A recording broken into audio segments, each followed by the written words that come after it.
तो ये हो सकता है कि उसका अकाउंट भी मेरे पास ही हो, मैंने माल बेचा, यहां पे डेटर की लिमिट ले रखी है, वहां पे स्टॉक की लिमिट ले रखी है मैंने। मिलेंगे आपको केसेस, ये बैंकिंग इंडस्ट्री में बड़ा कॉमन फीचर है if you ask me. So do whatever you want to do in these cases. Another point, friends, with regard to the term loans, now I'm coming over. I have to move little faster now, but I will try to cover as much as possible in the branch audit, जो आपके मतलब का है।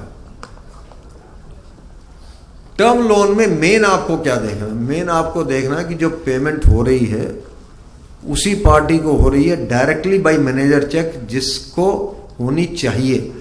Party के cash credit account में आप transfer नहीं कर रहे पैसा टर्म लोन का। अगर आपने पार्टी के कैश क्रेडिट अकाउंट में ट्रांसफर कर दिया, फिर पेमेंट कहां जाएगी आपको पता नहीं, फिर डाइवर्ट कहां होगी आपको मालूम नहीं। The control which is to be exercised over term loan is the utilisation thereof. और यूटिलाइजेशन आप तब कंट्रोल कर सकते हो जब आप सीधी पेमेंट पार्टीज को करें। And I think this is one of the important features. ये जितनी डाइवर्जन हुई है कोल माइंस वालों की खास तौर पे, या टेलीकॉम की, या बाकियों की, I don't want to get into the industry specifics, जो यहाँ से ऑस्ट्रेलिया पैसा गया, या यहाँ से इंडोनेशिया गया, या यहाँ से कहीं और गया कोल माइंस के लिए, जो 10,000 गया उसमें से 1,000 की भी वैल्यू नहीं है उनकी। सच्ची बात तो ये है। I think we are in for a trouble time so for as those coal mines are concern. Another point, friends, that one will like to say is, term loan के अंदर जरूरी है कि जिस वक्त उसने टर्म लोन लेने के लिए आपको कागज दिए, तो आपने कोट्स ली होंगी ना, किस किस पार्टी की कोट है और आपने लेना किससे है। बिल्कुल होगा, ब्रांड भी होगा और कोट भी होगी। तो कभी एक बार उठा के देख लेना, इनवॉइस सबमिट किया उसी पार्टी को है जिससे इनिशियल था, या किसी और को कर दिया। मिल जाएगा आपको कोई ना कोई केसेस में भी कि कोट तो लिया मैंने एक्स से और पेमेंट हो गई वाई को, वो क्यों हुई मुझे मालूम नहीं। और जिसका इनवॉइस आया उस पर ना तो एक्साइज ड्यूटी है, ना उसके ऊपर नंबर है सेल टैक्स का, ना कुछ है, लेना नहीं देना नहीं। अगर वो हो तो फिर आपको जो करना हो कर दीजिएगा। मैं जब कहता हूं कुछ जो करना हो कर दीजिए, मतलब कि उसको जहां चढ़ाना हो चढ़ा दीजिए। फिर उसके बाद, क्योंकि उनके पास आर्गुमेंट नहीं बचता। जिस एरिया में आर्गुमेंट हो सकता है वहां पे मैं कह रहा हूं लॉन्ग फॉर्म में ले जाइएगा। जहां पे उनके पास आर्गुमेंट बचता नहीं, उसको जहां चढ़ाना हो चढ़ा दीजिए। शॉर्ट टर्म लोन्स, इस पूरी बैंकिंग इंडस्ट्री में आज से कुछ साल पहले तक ये पोजीशन थी। 500 करोड़, 250 करोड़, 400 करोड़, 50 करोड़ वाले तो खैर आप काउंट ही नहीं कर सकते। कारपोरेट लोन्स चाहिए, short term corporate loan, and use not known, purpose general working capital requirement. पैसा कहां लगा जाके, यहां तो प्लॉट्स में या शेयर मार्केट में, और कहीं नहीं लगा। वो फिर रोल ओवर होना शुरू होता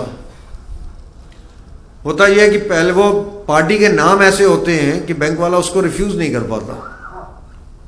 अब आज तो ठीक है, भूषण स्टील वाले का नाम खराब हो गया। जब पहले भूषण स्टील वाला कहीं पे जाता था तो आप उसको रोकते थे, तो बड़ी इज्जतदार पार्टी है यार, इसको दो, फटाफट दो, जितना मांगता उतना दे दो, ये कहां खराब होगा। जबकि उसके यहां पहले भी ट्रक्स में काफी कुछ निकला था, अगर आपको याद हो, आर्मरी का निकला था, अगर आप भूले ना हो तो, तोपों का गोले निकले थे। तब भी हमें लेसन नहीं आया।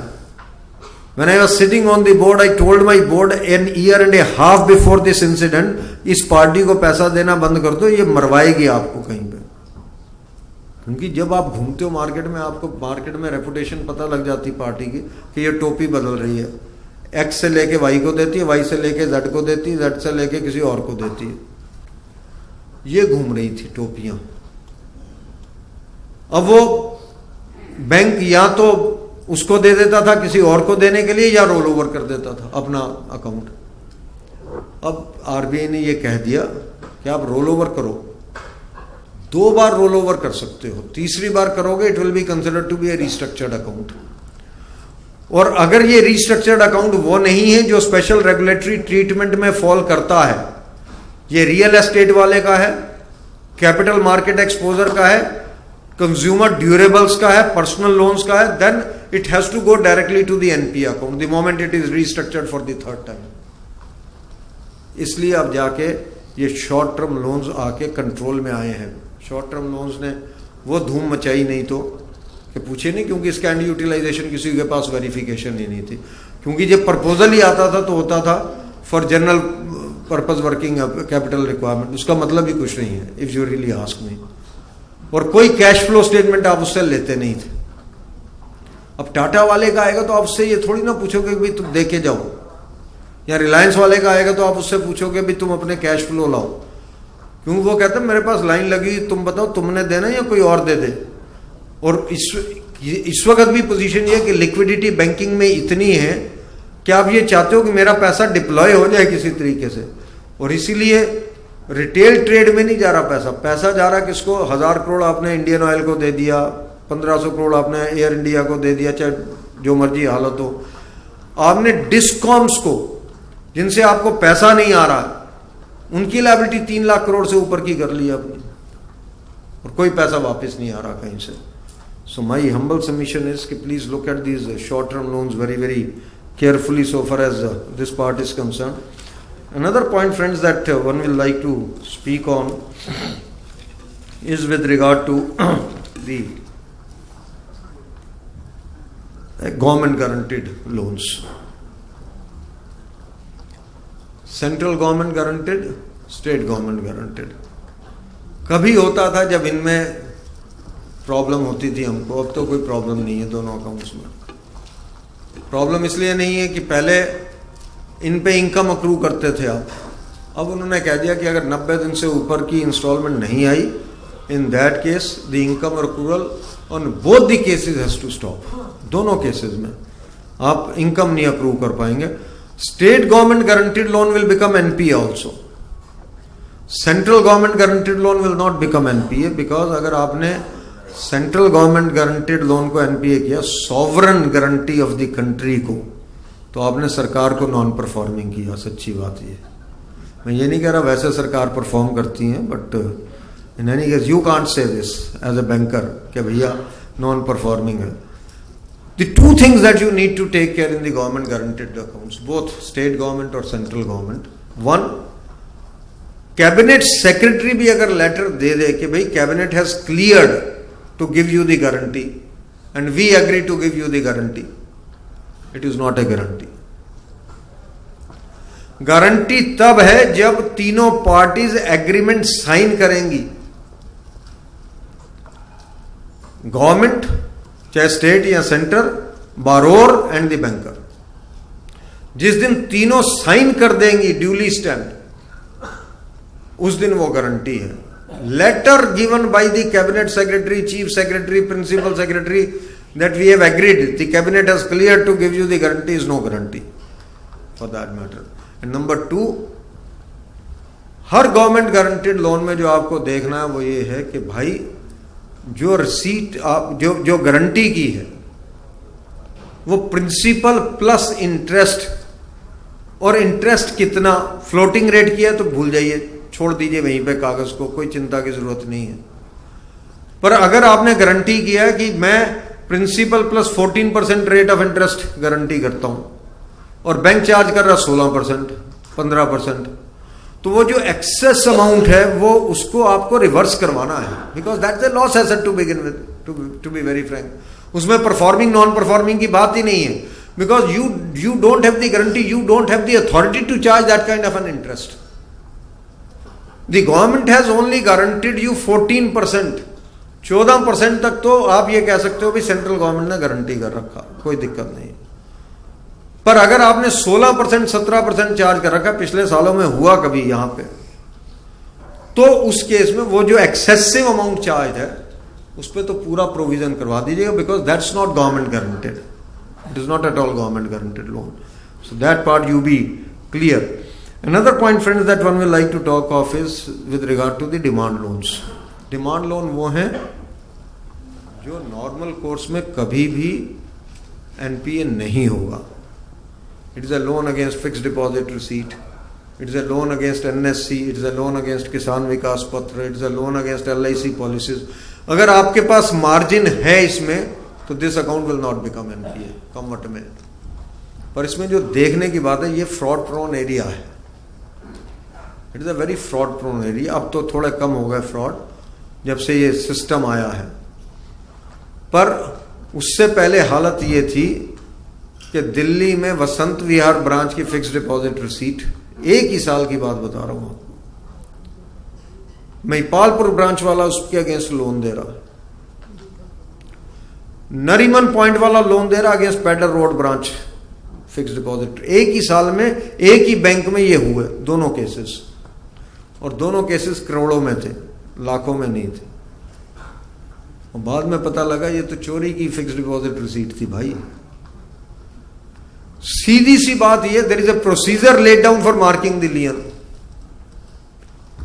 और दूसरी बात यह है कि अगर कोई आपके पास 3 करोड़ की फिक्स डिपॉजिट रिसीट लेके आए, 4 करोड़ की आए, 1 करोड़ की आए, तो आप उससे, भाई सेठ आदमी आया आपके दरवाजे पे, उसकी आओ भगत करो, पर उससे 2 क्वेश्चन तो पूछ लो कि भाई तुम्हारा बिजनेस क्या है, तुम्हारे बाकी बैंकर कौन से हैं, ये आप किस लिए यूज करोगे, ये तो पूछने का आपका हक है। आपने कोई क्वेश्चन ही नहीं पूछा उससे, you didn't ask any question whatsoever from the gentleman. वो 29 तारीख को आया, 29 तारीख को आके दोनों जगह, मजेदारी आप मोडस ऑपरेंडी देखिए कितनी जबरदस्त, दोनों जगह आके ब्रांच मैनेजर को ये बोलता कि भाई इसके अगेंस्ट मुझे लोन चाहिए और मैं विड्रॉ करूंगा 31 के बाद। वो ब्रांच मैनेजर सीट से खड़ा कि भगवान अवतरित हो गए धरती पे आज, तो कि एडवांस का टारगेट भी पूरा हो गया और डिपॉजिट का भी टारगेट पूरा हो गया। 1 तारीख के बाद आके विड्रॉ करके ले गए, बाद में पता लगा फिक्स डिपॉजिट रिसीट चोरी की थी। ना कंकरेंट ऑडिटर ने पूछा कि भाई वसंत विहार की ब्रांच ने क्यों नहीं दिया उसको लोन, 4 किलोमीटर का फर्क है सिर्फ। अब पैडर रोड से नरीमन पॉइंट पे 8 किलोमीटर होगा, 7 किलोमीटर का फर्क होगा, कि अगर वो पैडर रोड पे आके लोन ले सकता है या पैडर रोड वाली फिक्स डिपॉजिट के अगेंस्ट नरीमन पॉइंट से लोन ले सकता है, तो भाई किस बात पे वहीं से क्यों नहीं ले लिया जहां पे है। इससे ज्यादा सेफ तो लोन नहीं हो सकता उस ब्रांच के लिए, उससे लेता नहीं, मेरे पास आ जाता। I think this is not done.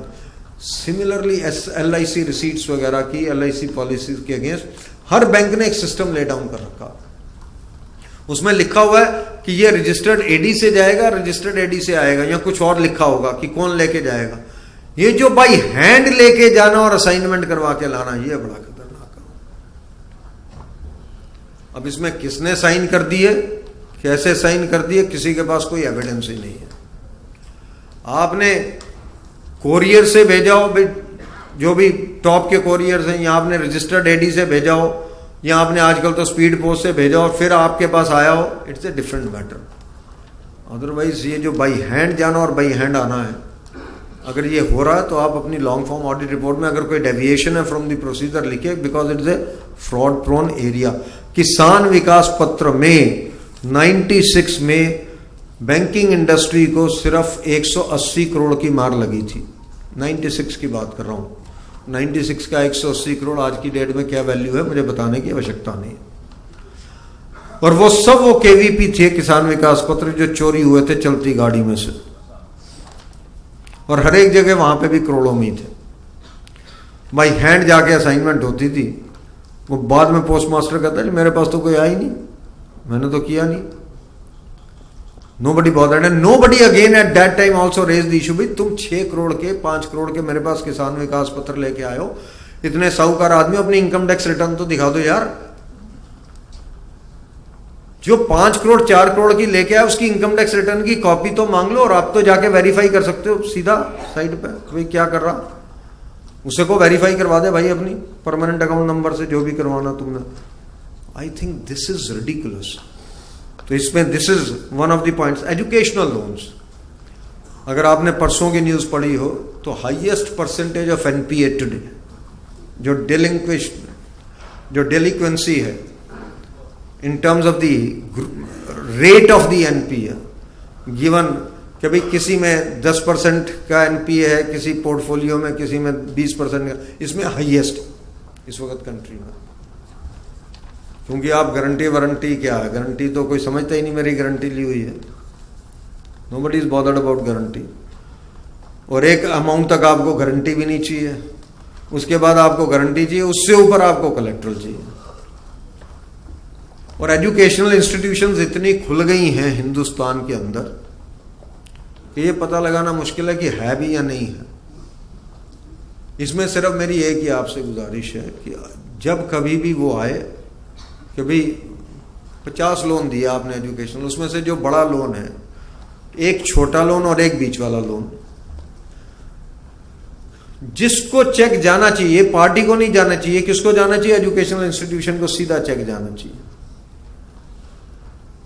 उसकी आप साइट पे चले जाइए। अब तो मेरे पास अलादीन का चिराग है गूगल, मेरे को और किसी चीज की जरूरत ही नहीं है। गूगल करिए, उसकी साइट खोल लीजिए, देख लीजिए कि इसकी फीस कितनी है। वो कह रहा 20 लाख फीस है, यहां पे आ रही 5 लाख फीस है यार इसकी। और अगर कैपिटेशन नंबर 2 में थी तो उसकी जिम्मेवारी मेरी नहीं है। Let's be clear about it. I am only bothered about the tuition fee. I am bothered about his hostel fee. I am not bothered about his capitation fee if it is being paid in number 2। हाँ, number 1 में कोई ले रहा हो तो मैं दे सकता हूं, कोई दिक्कत नहीं है। But if something has been paid in cash और उसको ये कह दिया गया भी तो आप कर लेना एडजस्ट, पर उसकी हॉस्टल फी सिर्फ उतनी आ रही है, उसकी ट्यूशन फी उतनी आ रही, तो आपको क्वेश्चन जरूर रेज करना पड़ेगा। You have to raise the question. And I can tell you, ये जो आधे डूब रहे हैं इसीलिए डूब रहे हैं कि कुछ अपने घर वालों के केसेस आपने करवा लिए, मतलब कि बच्चा किसी का भी आपने कहा यार लोन ले लो बैंक से लोन मैं करवा देता हूं, आने दो मेरी इंस्टीट्यूशन में पैसा, क्या दिक्कत है, हुआ। और मैक्सिमम ये एजुकेशनल इंस्टीट्यूशंस कहां बनी थी, साउथ में। मैं 2 तरीके के एंटरप्रेन्योर बोलता हूं, एक तो एंटरप्रेन्योर होता है, एक एंटरप्रेन्योर होता। वो चाहे जीटीबी वाला हो, चाहे वो सत्यम वाला हो, चाहे वो जीएमआर वाला हो, चाहे वो लैंको वाला हो, कोई एंटरप्रेन्योर है, कोई एंटरप्रेन्योर है, मिलेंगे आपको ऐसे। So be very clear so far as that issue is concerned. Another point, friends, that one we like to talk of is home loans, considered to be the safest loan till few years back, has assumed alarming proportions in terms of the frauds. अब आके थोड़ा सा stabilise हुआ। ये जब से coloured xerox printing आई तब से बड़ी समस्या हुई। और सेंट्रल रिपोजिटरी हमारे है नहीं, अभी अफेक्टिव नहीं है। इक्विटेबल मॉर्गेज में पता नहीं लगता, यहां तो रजिस्टर्ड मॉर्गेज हो, वेरीफाई हो सके कहीं से, वो है नहीं। इक्विटेबल मॉर्गेज आप कितने भी कागज किसी को दो, किसी को पता नहीं है। अब हमने बताना शुरू किया, रिजर्व बैंक ऑफ इंडिया ने भी बताया, बैंकों ने भी बताया, भाई जो पेपर वो देके जाए उसको लाइट के अंदर देखो तो शायद वाटर मार्क नजर आए या नहीं आए। जेरोक्स कॉपी होगी तो नहीं आएगा नजर, ओरिजिनल आएगी तो वाटर मार्क नजर आएगा। ऐसे ऐसे केसेस हैं बैंकिंग इंडस्ट्री में कि 6 बैंक से लोन ले गया एक प्रॉपर्टी के अगेंस्ट, ओरिजिनल उसके घर पे पड़ी है title deed. And I am not exaggerating a bit even in this. एक ब्रांच में कितने डूबे नोबडी नोज। आपके यहां पे भी हुआ जिसमें concurrent auditor has been held guilty by the institute, कि एक ही ब्रांच में पता नहीं 30 केस थे, एक ही साल में 35 केस थे। कंसिडरेशन कितनी भी थी, स्टैम्प पेपर 2000 रुपए का ही था। सेल कंसिडरेशन कितनी भी थी, स्टैम्प पेपर 2000 रुपए का था। राशन कार्ड उन 25 के केसेस में 1, 2, 3, 4, 5, 6 के नंबर से था। ड्राइविंग लाइसेंस इसी तौर से नंबर पे थे कि अगर 1001 से शुरू हुए तो 1035 पे खत्म होगा। आप ही के यहां का ये बता रहा हूं। और अनफॉर्चुनेटली मुझे एज ए प्रेसिडेंट वो रिस्पॉन्सिबिलिटी लेनी पड़ी थी to hold the person guilty as a concurrent auditor, because that person also took the responsibility of valuing this property and verifying the title deeds and took a separate commission on that. नहीं तो शायद बच जाता कहीं पे।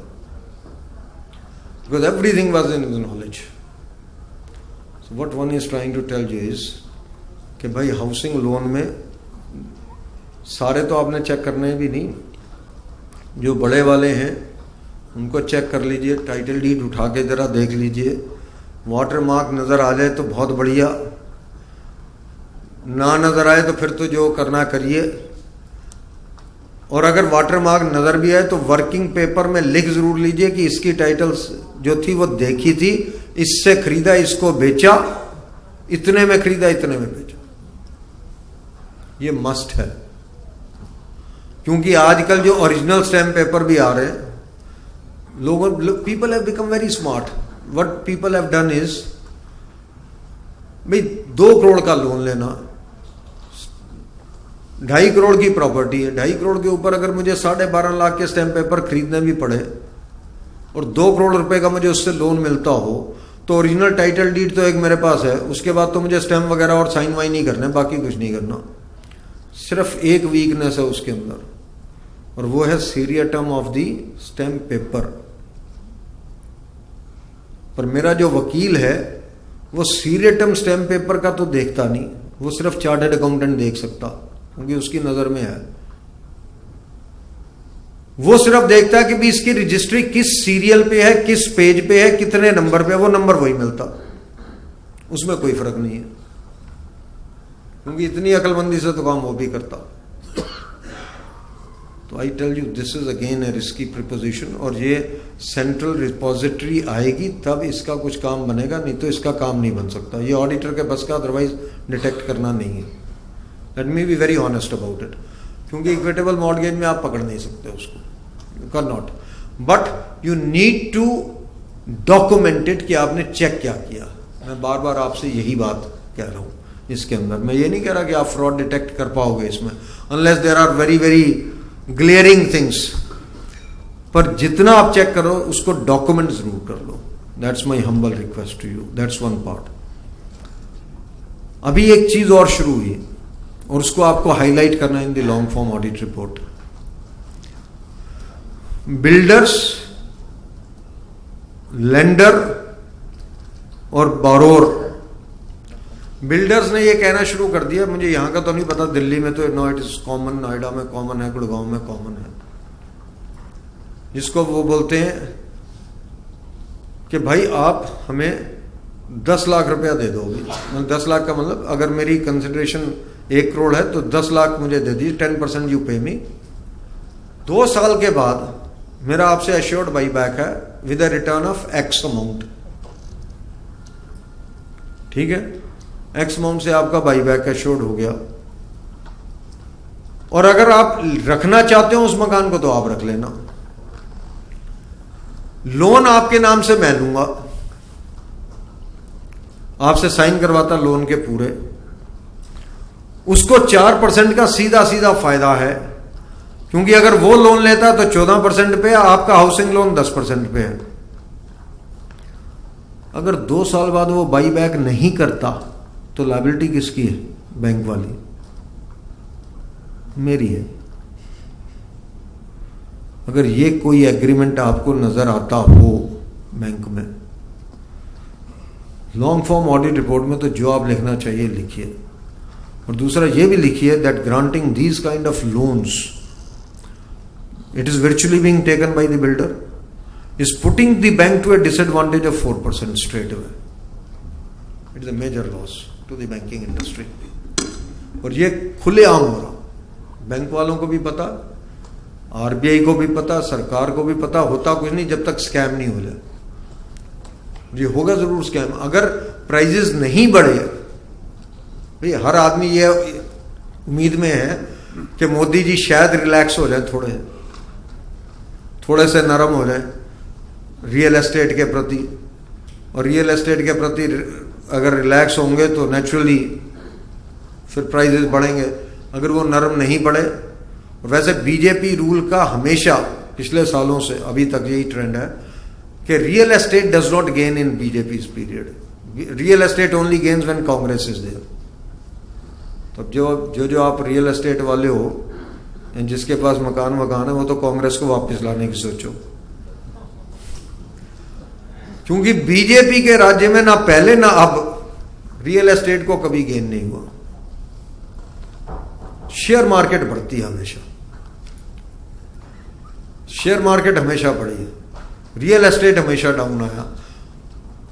तो ये अगर ब्रेक लगी रही, मॉरिशियस रूट, फलाना रूट, ढिमकाना रूट, अगर ये ब्रेक लग गए तो ये प्राइसेस बढ़ नहीं सकते।